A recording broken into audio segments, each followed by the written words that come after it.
Everyone thought I was mad as well, like mad. Sitting in meetings, pregnant, going through the training, having all these light bulb moments, really stepping into my power. And I just wanted to scream in those meetings, just like, this is just total BS. Like, this is not what I'm here for. So I'm like, holy moly, that fulfillment isn't the fulfillment.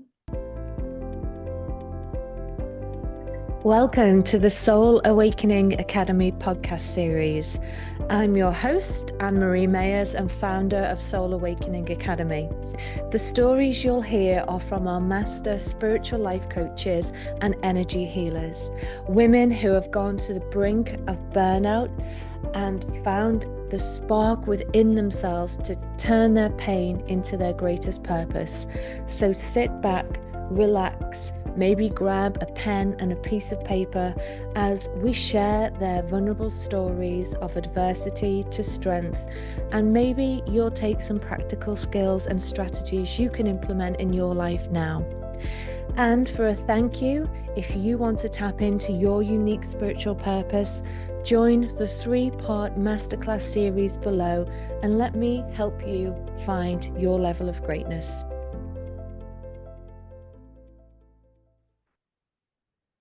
Oh, brilliant. So welcome, Victoria. It's a pleasure to have you as part of our International Women's Week, not just a day, but a week. So we are interviewing inspiring students who've come through the Master Coach certification with us and then have gone on to be successes in their own right. And I absolutely consider you to be one of those ladies. And we're going to share your story, tell people where you came from, the challenges you've been through, what's led you to the greatness that you're now achieving, how you're helping people, what impact your work is making, and as we were just discussing, like off air, how you managed to juggle mum life with business life. So yeah, I think you've got it more nailed than me. I'd say 80-20 rule. I think that's really good. That's a good achievement. So I'll start by sharing your bio, and then we'll just let you take center stage and tell us all about your story so far, really. So Victoria Morley, the theme for you is pain to purpose. Victoria is an accredited business success coach, mentor, trainer, and the co-founder of Unfiltered Femme and the House of Illumina. She courageously left her successful corporate career while 7 weeks pregnant to pursue her soul's mission, which is to help women build soul-led businesses and become the go-to authority in their industry. So that is amazing, Victoria, to take the plunge like that when you're in, what you might consider a vulnerable position, being pregnant, to leave a stable corporate career to yield the call of your soul. Just tell me, like, what led you to that point? Everyone thought I was mad as well, like mad. There was two moments that led me to it. The first, I didn't realize at the time it was a huge moment. I was governed by I'm not good enough, like my whole life. I'm not good enough. So I thought like recognition, money, career was going to fix all that. As we know, it doesn't. And I remember I detached this value. Once I earn X amount, I'll be happy, I will have made it. I earned it and I felt so empty. Yeah. And that was the start of the demise of my career, because ultimately it was then I'm like, I'm checking out from this now. Yeah. And although I didn't consciously know it, subconsciously at that point, I'm like, holy moly, that fulfillment isn't the fulfillment. And then I kind of went through this whole, who am I piece. So that was kind of the first thing. And then COVID hit, where we all had time to get quiet and like rethink our lives. Mm-hmm. And it was, I swear, it was like full moon, which I love anyway. And it was looking up at it, like going through one of those, like, God, I'm so small down here type thing. And then I'm like, what the hell am I doing in this career that is just killing my soul? I'm here for more. I'm here to help other people. Sitting in BS meetings, talking about spend management, because I was software sales, is killing me. So that was then when I actually found you guys. And then I started training before I got pregnant, I started training, obviously. Yeah. And then I just knew. I knew I couldn't stay for maternity. I just knew I couldn't. I was sitting in meetings, pregnant, going through the training, having all these light bulb moments, really stepping into my power. And I just wanted to scream in those meetings, just like, this is just total BS. Like, this is not what I'm here for. So I quit. I was gifted some things that helped me quit, but I quit. And then I've got goosebumps, like, and just launched. wow. You know what's coming through? Like, what an amazing gift you gave your daughter in utero, those like superpowers, to not just pass down, you know, these like well, you knew they were conscious beliefs, but on all different beliefs that would have fed into her being in utero if you'd have stayed in that position with the belief system that you had and everything that was running the show before.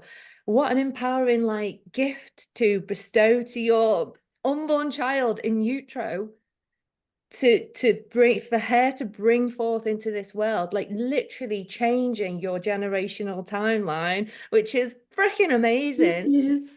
Goosey's big time. Yeah. And I would never have had I not had those moments and decided to go on the path that I've been on, I would not have had her, because I refused. This goes into the balance piece. I refused to bring a child into the world. This is for me, and this isn't saying this is wrong for anyone else who does this, by the way, but for me, I refused to bring a child into the world that I was going to put in nursery 5 days a week from 8 a.m. to 6 p.m. And that's what I would have had to do to have stayed in that career. Yes. So I either wasn't going to have a child or I was going to do something drastic. So I only decided to try to get pregnant. Read that Spirit Baby book, very good book. I only decided that I was ready to have a child when I knew that that was the path that I was following. So it was like all systems go. So she knew that before I'd actually quit, definitely, because yeah, these children are sent to us. What was the book? Because somebody might be interested. Spirit Babies. Spirit Babies. Yeah, it's how to connect with your baby, like your spirit, because obviously it's like it's these gorgeous souls floating around before they're born. So I actually had a session with someone on that as well. So I got pregnant very quickly. Yeah, I had a similar experience, not with a session, but just being in nature, being really open, and could feel and was being asked permission for this baby to come through. You have to make a soul contract. Yes. Oh, I got gooses again. Didn't know the circumstances. Well, I didn't expect the circumstances to be as they were, and I guess you never know the full picture, do you? You know, you don't see how things are going to unfold. But I said yeah, and anyway, you know, wasn't immaculate conception, obviously.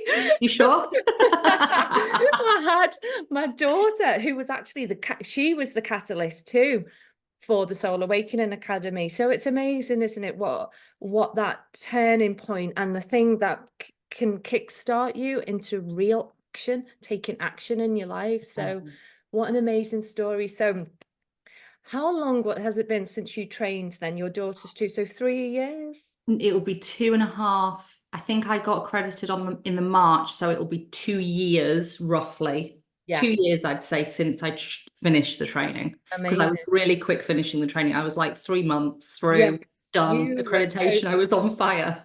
You were on fire, and you have gone. You're just like woo. So and you kind of, I know for everybody it doesn't just unfold and you get your dream career, but I think because I've listened to different like interviews you've done and stuff, you found yourself moving into a niche area that you hadn't really thought about before. So tell us about your journey so far. Yeah, so God. Originally, I thought I was going to coach women in corporate to find their passion, discover their purpose, leave corporate. 6 weeks in to that launch, and I'd invested money in fancy website, all that stuff, crickets. And that was when I met Susie Cuthbertson, who's my now business partner, because I thought I've just got to invest. There's something not clicking here. And I remember when I had my first call with you, I'm like, I need to earn 6 figures because that's what I'm earning in corporate. And you were like, might not be able to do it in a year, but you never know. And I'm like, I'm doing it. Anyway, so I invested in her, And she actually really helped. She's amazing with alignment. She helped me really own the fact that I was coaching these women in a particular industry, which was the beauty industry, on their mindset. And I loved doing it. I was getting insane results for them, and it was transpiring to have a huge impact in their business. So I literally completely changed niche, completely changed my messaging, changed everything. And then literally within weeks got my first 4-figure client, and then just grew, like I say, hit 6 figures by the end of that first year. Yeah. And then God, yeah, so I did that, and I did like one-to-one group program membership. I was growing a baby, so I was like insanely creative. It was Oh, the best time to start a business. whoa. That is just like, and like for me, like what's coming through there is just like the picture, because I'm into tarot, as you know, like the high priestess, empress, oh my God. And that fertility it and that was growth and insane. manifestation is, It was insane. And I always have to remember this when I don't feel like I'm balancing myself enough now. I go back to when I was pregnant, how the number one thing was, am I looking after my baby and my body? So I'd meditate every day. I'd go for walks. I'd do crystal meditations. I'd have baths, and I would just flow creativity. So every time now I'm like, go back to that first year. What was I prioritizing? Me. yes, Go back to that. But that was a amazing year. I kind of, part of me is like, should I have another kid just to see what another year if that would do? But then I'm like, no, one's fine. you know, like another thing that's like sparking in me now is like thinking, gosh, there'll be women who are pregnant, who are listening to this, who are not maybe taking as good a care of themselves Oh as God, it's so they feel important.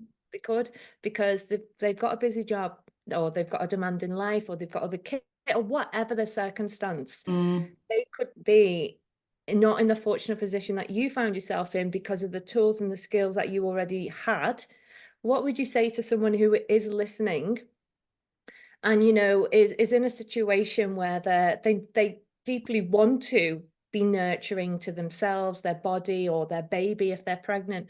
What tips might you give to them that worked for you? Just get down into the nitty-gritty of what's going on out there, first of all, because if that's playing out in your pregnancy or that's playing out in your life, it's playing out in every other part as well. So first of all, it's stuff that's, as we know, there's some belief system, there's some self-worth stuff going on there. And it is just a choice. You can choose to keep doing the same thing, feeling bad about it, feeling shameful about it, feeling, and by the way, there's nothing wrong with feeling shame, guilt. We all shame ourselves for feeling shame and feeling guilt and feeling all these things. But we all, every day, we just have a choice where we can just wake up the next day and be like, I'm just going to choose to be different. I'm going to choose to take different action. I'm going to choose to see how it feels to put myself first instead of trying to please everyone else. Because I was like terrible people pleaser. It's just, yeah, well, we're empaths as well. So like, how easy is it for us to people please and end up in relationships with narcissists? But that's a whole nother thing.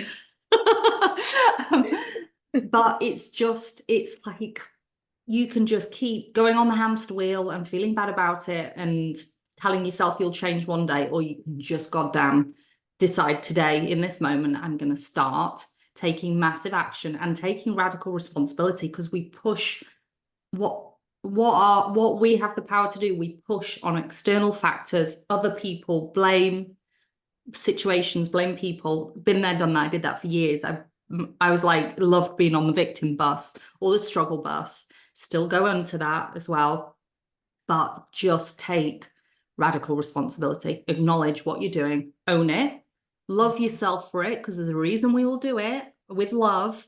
And then when it's from that place, just start making little changes each day. But my God, when you put yourself first, amazing stuff happens. You've become more powerful. You do. I was just talking to our other Paula, who was on the course, and we were just saying about people pleasing, all the archetypes that you know come into our conscious when we're doing like the inner work, and absolutely confessed people pleaser, lack of boundaries, really difficult to say no. So you and I are massive prostitutes then. Yeah, give ourselves away. Yeah, take what you want. It's free. Or maybe not free, but take what you want for love in exchange or whatever. But when just touching on like the motherhood thing, and even when you said about kind of acknowledging, and it landed with me so much because this was me. When I have this thing, I'll be happy. When I have that or achieve that, I'll be happy then. And I was always chasing on this happiness trap. I think there's a book called The Happiness, constantly on this happiness. And every time I was just left with this emptiness. So what do you do when you're in that situation? Some people never, ever think that they need to do the inner soul-led work. But like from obviously recognizing that in yourself and then having a baby, what like subconscious stuff came up for you to consider, I don't want my baby to experience this, therefore I have to change, to then the change will automatically happen in our DNA. How amazing is that? You're so tangled quantumly. Like if you change your DNA, your thoughts and beliefs, it changes hers. So what was going on for you all around that time? It must have been deep work that you were going through. Half of it, like doing the course, loads of stuff came up. Like I didn't even know I had a not good enough belief, by the way, until I was going through the training. And that was like a tears crying moment. And that was before, so I was training. I didn't know yet I wanted to have a daughter. But I knew the patterning that I was carrying down, and I knew I wanted to be someone who she would look up to. I know that sounds like just someone she'd look up to, but I wanted to be someone, I wanted to have a child that knew anything was possible. Not just mediocre, like anything, whatever she could imagine, whatever that is. So I knew as I was going through the training, and then when I was scared about launching my business, and I was scared about doing my first live, and I was scared about doing my first post, and I was scared about coaching my first paying client, like every time I've been freaking terrified. But it's like, well, what's the other option? You choose to stay as you are, knowing you have that other path to go. So I did a lot of deep work with my coach at the time. It was a lot of energetic work, shadow work, all that stuff, all that fun stuff. Shadow work, geez. I don't know if you've done family constellations yet, but holy moly, that opened a whole new can of worms as well. But I do love the deep work. I'm not going to lie. But I noticed last year, which was interesting, I then got addicted to the deep work where you're like, ooh, what other stuff can you find out as well? So there's also this balance where you're like, I'm kind of okay now. I'm just going to crack on. Because you can get a bit addicted to that. But yeah, it was just constantly thinking about who I want to be to her. Yeah. It was that. And then whatever I was thinking, oh, I don't want to do the work. Oh, I don't want to pick away at that. Oh, I don't want to do that. It's like, well, what's on the other side of that? Because I know what's on this side of it. Kind of want to know what's on the other side now. I love that. And it's such a point that it sounds simple, but it's not, when because some people don't actually think about it as being two choices. There's two paths. You keep doing the thing you do, get the same as that's that path. Yeah, same as now. Yeah, because some people are so stuck on that path through fear, through whatever reasons, environment. They don't start to think about, well, what is the alternative? Like, what does it look like? What is possible for me? Opening their imagination. And a lot of that can be wrapped up in like guilt, a lot of suppression that we can have as well. Like, it's so amazing, like the shadow work that lives inside. Like, what are these archetypes that are alive and active in us that are just saying, you've only got one choice, Victoria, you've only got one choice, Anne-Marie. This is it. This is your life. Wow, that is so limiting, and that is so not true, isn't it? Like you say, you want to let your girl know, and me too, anything is possible. You just have to imagine it first. And sometimes that is the hardest thing for someone to do, is to Totally. allow themselves to go there. It's almost like they need complete permission. I've experienced myself. I need to give myself permission to allow myself to dream that big. And it's hard sometimes. All the stuff will come in, all the limiting beliefs will come in, all other people's words will come in, like Totally. messages. And you think, where is that coming from? Sometimes you have no idea where this shadow energy can filter into your mind and play games with your thoughts. So it is really taking ownership of your own path and your own journey, giving yourself permission to dream big, sometimes letting go of that, but just, as we said earlier, just saying yes to it Yeah. and then letting it unfold.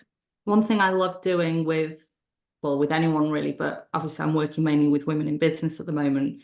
When I know that they're just playing a small game, I'm just like, okay, imagine you've got 500,000 in your bank account. It's there. What would you do? What's your next move? And all of a sudden they start coming up with ideas, and they're things that you don't need 500,000 in your bank account for. There's just obviously some meaning attached.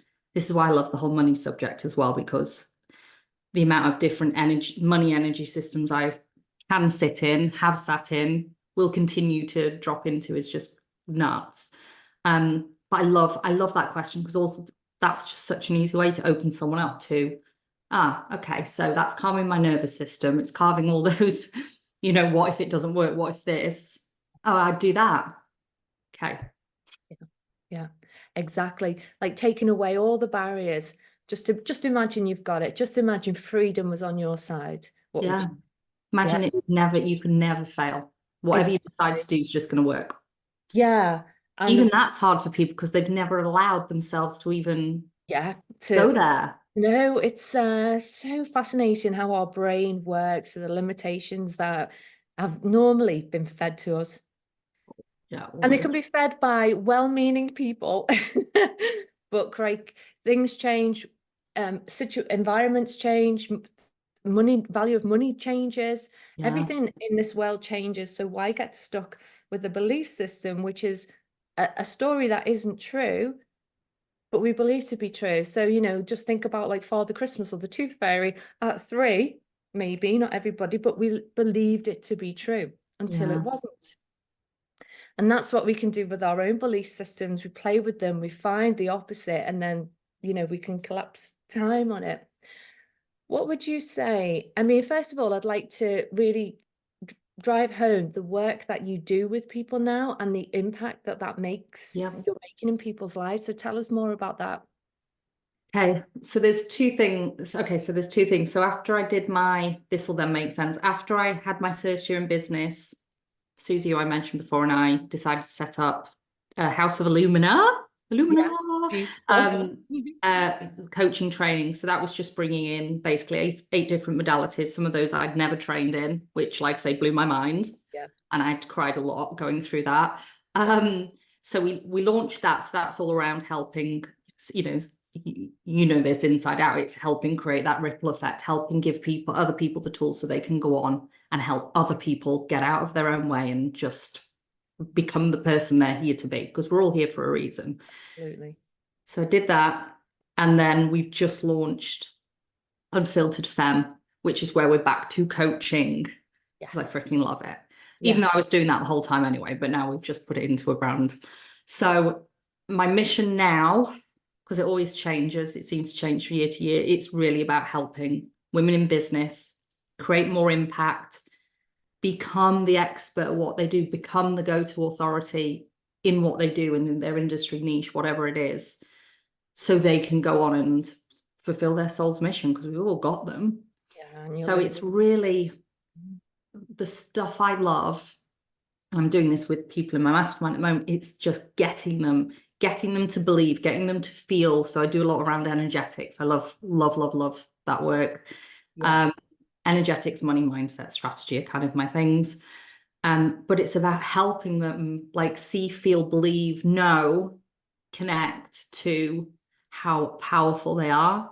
Mhm. Help them see what makes them unique, because so many people just think that they're just the same as someone else because they're doing a similar thing. And yeah, holy moly, we're just all so unique.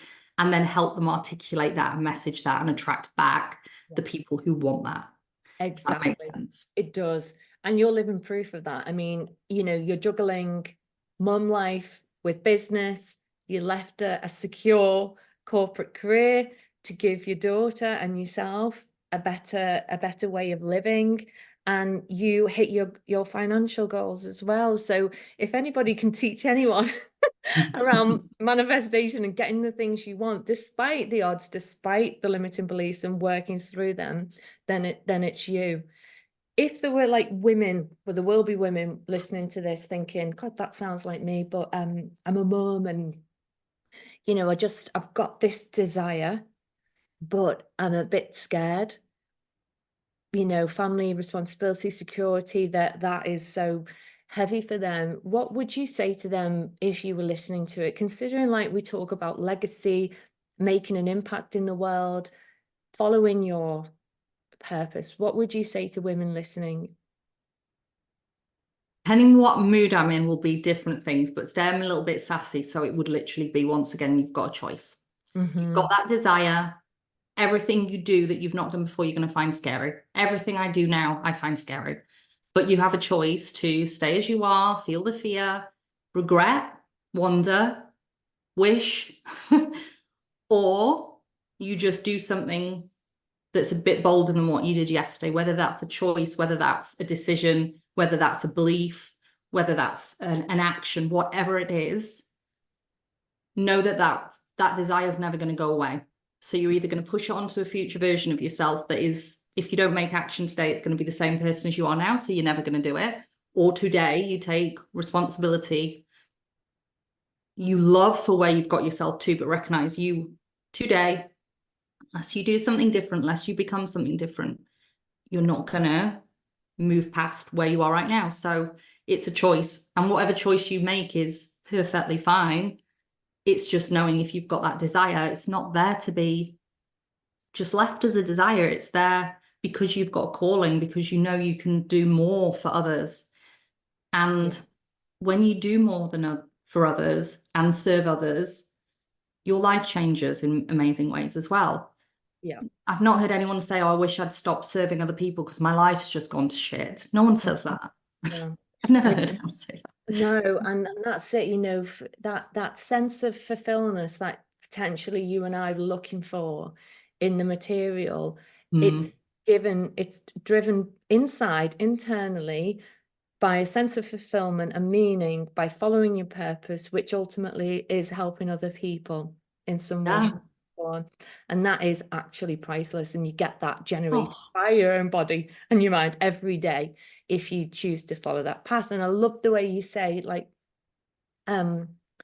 radical responsibility. I love that. And the two choices as well, the two paths. And, you know, like if you keep doing what you're doing, tomorrow's just going to be the same as today, you know, until you do decide to make some different choices, which can just be gentle little changes that lead up to the bold moves. But yeah, it's so insightful what you've had to say. And I'm not shaming the people who decide not to make the choice, because we all have a choice. There was decades I could have made a choice to do something and I didn't. And who knows where I could be if I'd done that, and how many more people I could have helped. But there comes a point, either you're gonna be, the universe is going to keep throwing you stuff, people, situations, testing you, because that's what was happening to me. It might throw you, God forbid, illness. It might throw you a bereavement. It might throw you something, but something will happen at some point that will then force you to do that. And I'd say, why wait? Like, why wait for something really radical to happen for you to wake up and become, like, I truly believe we're all here to lead in some shape or form as well. Lead others, people who are further behind in their journey, or further behind in their stepping into their power, or finding their purpose, or following their soul, whatever it is. I do believe we're all here just to, it's like we're all heading the same way, but we just got different groups of people behind different people. Do you know what I mean? We've all got, like you say, that special essence that will resonate not to others, but so it's like, just do the goddamn thing. And what's the worst that can happen? Because whatever you think is going to happen is not going to be the thing that's going to happen. No, we make it a lot bigger, and we make it huge. I was like, I'm going to lose my house. Like, I'm going to be homeless and on the street. That was my thing. But I realized I had a lot of programming from my dad and experiences that I grew up with. But it's just like, it's not going to be easy. It's going to be scary. You're going to doubt yourself constantly. Every time I launch, I constantly go into a like, oh my God. I love Oh that my about God. you. Yeah, the way that you say like every like bit of where it's like, okay, it's a sense of like you putting things on the line and you're scared. Totally. And then pattern it. I'll get scared, nervous system is impacted, and then old stories will creep in, and then I'm like, oh. So then I do some energetic work and get myself out of it again and pull myself back. And I'm like, okay. And I have to say, each time it's got less and less and less, but the universe has thrown me a shit ton of stuff over. I will share it at some point one day, but last year, the universe threw me so much. And I wish I'd learned the lesson it was throwing at me without it having to give me the lesson it gave me. And I think I know what you mean. Yeah, you basically say it was really fucking hard. Yeah, You yeah. couldn't, yeah. And it's just, and the universe is like, I'm going to send you lots of things, but if you still don't learn your lesson, I'm going to keep sending it, and then I'm just going to send it worse and worse and worse and worse until you're like, okay, I got this now. Like, give me a break. Yeah, I know. Well, I think you're a true inspiration. So let me ask you this question. If you were to be a billionaire overnight, what would you still wake up and have a desire to do or be or change in the world? I'd be doing what I'm doing now. I'd go even more crazy with it. I'd be like, I'm going global everywhere now. You Yeah, are. I do what I'm doing now. I take a holiday though, straight away. I really need a holiday with a Go nanny to help with the little one. A This is nanny. what puts me off going on holiday, because I'm like, there's Oh, no rest with you her. She's need a running holiday around. with a 2-year-old. So yeah, it would be that, and it would be scaling what already exists. It would be scaling it and getting expertise in to help me scale it on a bigger scale. That was literally what I would do. And then I'd love to do more philanthropy. That's something I don't prioritize enough of. I don't know what that would look like, but I'd love to do that on a big scale. But But this is actually something for me I should be doing on a smaller scale as well. So well, yeah. those sound like things that are naturally going to transpire and unfold for you anyway.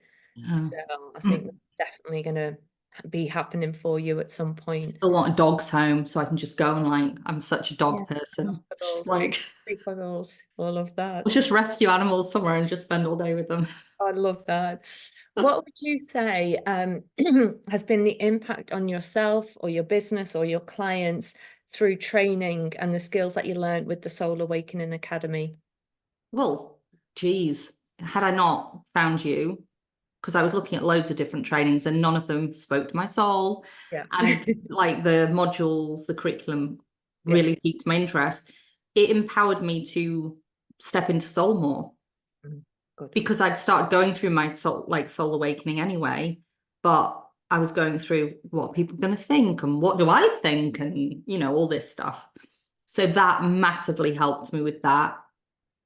I remember when you said about you might hit 6 figures, but that's quite a lot to do in a year. I feel like that actually massively helped, because I'm like, right, you can do this, Victoria, you can do this. Oh, And I made a fabulous friend from the academy as well, Sam. yes. Yeah, he's just a gorgeous soul. So yeah, like maybe I wouldn't have found a training provider that quickly that I would have felt like I was meant to work with.